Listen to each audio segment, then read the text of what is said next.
Nakagununin pagbisto ang sarong personahe kad BFP Daraga, makalis kaining isalbar an apat na persona na dikit pang malamos. Bistuhon ta an oragong Bicolanong yan sa istorya ni Rosie Nieva.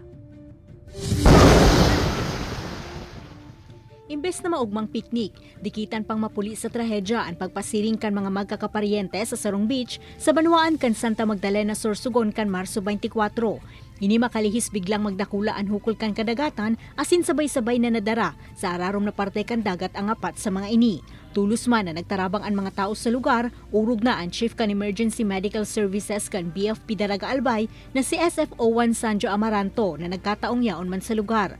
Marikas man na naigilid sa baybayon ang tulong magkakaparyentes, alagad naging padipisilan ang pagresponde kay Aliana na nakaduman sa hararom na parte. Sigon kay Amaranto, garo nakipaglaban man siya sa makusog na hukol, urog na kanahiling niyang nadismayo na sa irarom kan tubig si Aliana.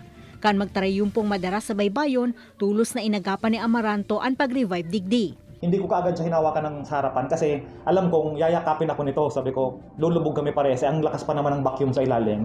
Kaya ang style ko is pupunta doon sa gilid. Doon ko siya sa likod. Ang plano ko, hawakan ko yung buhok niya. Huli sa karahayang buot ni Amaranto na diin nagduwa-duwang hampangon ang peligro maisalbar sa naan buhay kan iba, nakaresibi inin pagbisto gikan sa BFP Daraga sa pingingenot ni Fire Inspector Amor Lagilles. Sa presente, nagpaparahay na si Aliana asin ang tulong iba pa.